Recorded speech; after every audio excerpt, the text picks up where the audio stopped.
ऊर्जा संकट। नेक्स्ट, विश्व के सभी देश आज विकास के पथ पर सबसे आगे निकल जाने को बेताब है। स्टॉप। इसके लिए वे औद्योगिकरण से लेकर प्राकृतिक संसाधनों के दोहन तक के हर संभव असंभव प्रयास कर रहे हैं। स्टॉप। पिछली शताब्दी में ऊर्जा के प्राकृतिक संसाधनों का बहुत दोहन हुआ है। स्टॉप।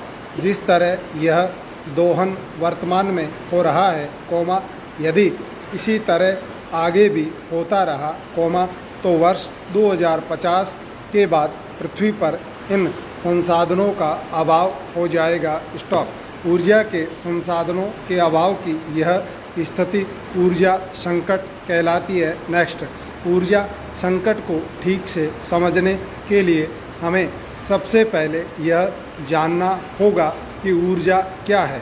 ऊर्जा वह शक्ति है, जिसकी सहायता से कोई क्रिया संपन्न की जाती है। स्टॉप।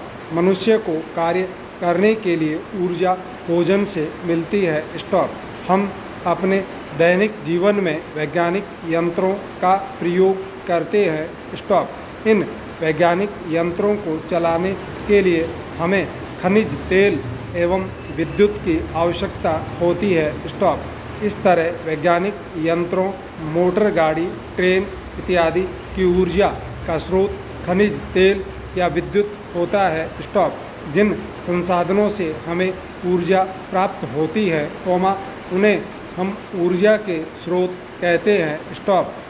नेक्स्ट, कोयला, खनिज तेल, प्राकृतिक गैस, सूर्य, पवन, जल इत्यादि ऊर्जा के विभिन्न स्रोत हैं। स्टॉप।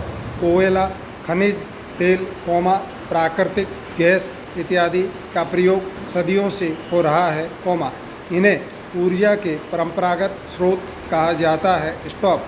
ऊर्जा के ये परंपरागत स्रोत सीमित हैं। स्टॉप। इन्हें जीवाश्म ईंधन भी कहा जाता है, इन्हें प्राकृतिक रूप से निर्मित होने में लाखों वर्ष का समय लगता है। स्टॉप।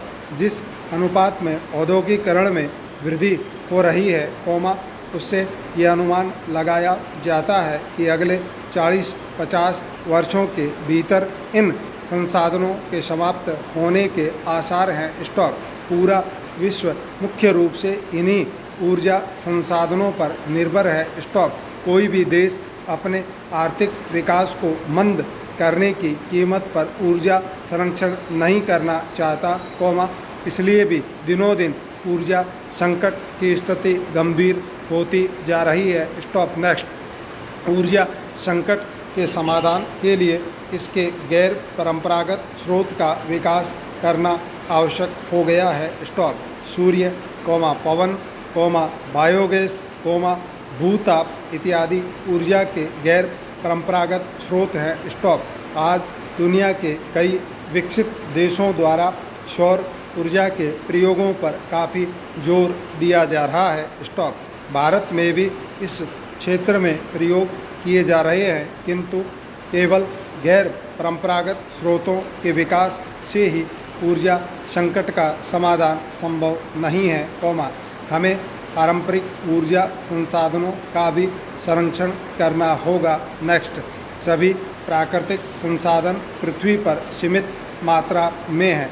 जिस तरह से विश्व की जनसंख्या बढ़ रही है, उससे यह अनुमान लगाया जा रहा है कि वर्ष 2030 तक यह बढ़कर 8 अरब से भी अधिक हो जाएगी, तथा जिस तरह से प्राकृतिक संसाधनों का उपयोग किया जा रहा है, उसका दुष्परिणाम यह होगा कि आने वाली पीढ़ियों के लिए आवश्यक प्राकृतिक संसाधन भी पृथ्वी पर उपलब्ध नहीं होंगे, किंतु मानव को जीने के लिए प्राकृतिक संसाधनों का उपयोग करना ही होगा, क्योंकि इसके बिना जीवन संभव नहीं है। स्टॉप। इसलिए अर्थशास्त्रियों, पर्यावरणविदों एवं वैज्ञानिकों ने इस समस्या का हल यह बताया कि हमें अपने विकास के लिए उपलब्ध प्राकृतिक संसाधनों का उपयोग करते समय इस बात का भी ध्यान रखना चाहिए कि आने वाली पीढ़ियों के लिए भी ये बचे रहें। स्टॉप। इस तरह सतत विकास की अवधारणा का विकास हुआ है। स्टॉप। नेक्स्ट। सतत विकास एक ऐसी प्रक्रिया है जिसमें वर्तमान आवश्यकताओं को पूरा करने के लिए उपलब्ध संसाधनों का उपयोग करते समय इस बात का ध्यान रखा जाता है कि भावी पीढ़ी की आवश्यकताओं में भी कटौती न हो। स्टॉप।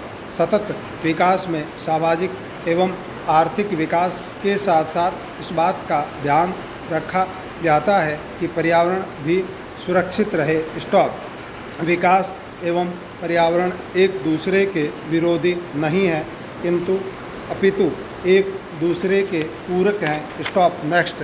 संतुलित एवं शुद्ध पर्यावरण के बिना मानव का जीवन कष्टमय हो जाएगा। स्टॉप। हमारा अस्तित्व एवं जीवन की गुणवत्ता एवं स्वास्थ्य पर्यावरण पर निर्भर है। स्टॉप। विकास हमारे लिए आवश्यक है और इसके लिए प्राकृतिक संसाधनों का प्रयोग भी आवश्यक है, किंतु ऐसा करते समय हमें सतत विकास की अवधारणा को अपनाने पर जोर देना चाहिए। स्टॉप। नेक्स्ट। परमाणु ऊर्जा का प्रयोग कर कोयला एवं खनिज तेल जैसे प्राकृतिक संसाधनों का संरक्षण किया जा सकता है। स्टॉप। नाभिकीय विखंडन के दौरान उत्पन्न ऊर्जा को नाभिकीय या परमाणु ऊर्जा कहा जाता है। स्टॉप। जब यूरेनियम पर न्यूट्रॉन की बमबारी की जाती है, तो एक यूरेनियम नाभिकीय विखंडन के फलस्वरूप बहुत अधिक ऊर्जा व 3 नए न्यूट्रॉन उत्सर्जित होते हैं। स्टॉप। वे सब उत्सर्जित न्यूट्रॉन यूरेनियम के अन्य नाभिकियों को विखंडित करते हैं। नेक्स्ट। इस प्रकार यूरेनियम नाभिकी के विखंडन की एक श्रृंखला बन जाती है। स्टॉप। इसी श्रृंखला अभिक्रिया को नियंत्रित कर परमाणु रिएक्टरों में परमाणु ऊर्जा का उत्पादन किया जाता है। स्टॉप। जहां 1000 वाट के थर्मल पावर संयंत्र को चलाने के लिए 300 लाख टन कोयले की आवश्यकता होती है, वहीं उतना ही विद्युत उत्पादन नाभिकीय रिएक्टर में मात्र 30 टन यूरेनियम से संभव है। स्टॉप। रिएक्टर से प्राप्त विद्युत ऊर्जा का उपयोग विभिन्न उद्योगों में किया जाता है। स्टॉप। नेक्स्ट। ऊर्जा संकट की समस्या के समाधान के लिए आधुनिक ऊर्जा स्रोतों में जल विद्युत को भी विशेष महत्व दिए जाने की आवश्यकता है। स्टॉप।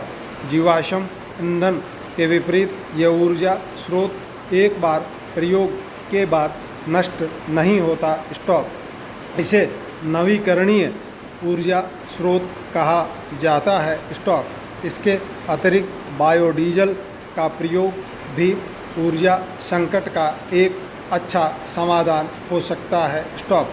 बायोडीजल बनाने के लिए सोयाबीन, अलसी, महुआ, अरंडी जैसे कृषिजन्य उत्पादनों से प्राप्त वसा या वनस्पति तेल का प्रयोग किया जाता है। स्टॉप।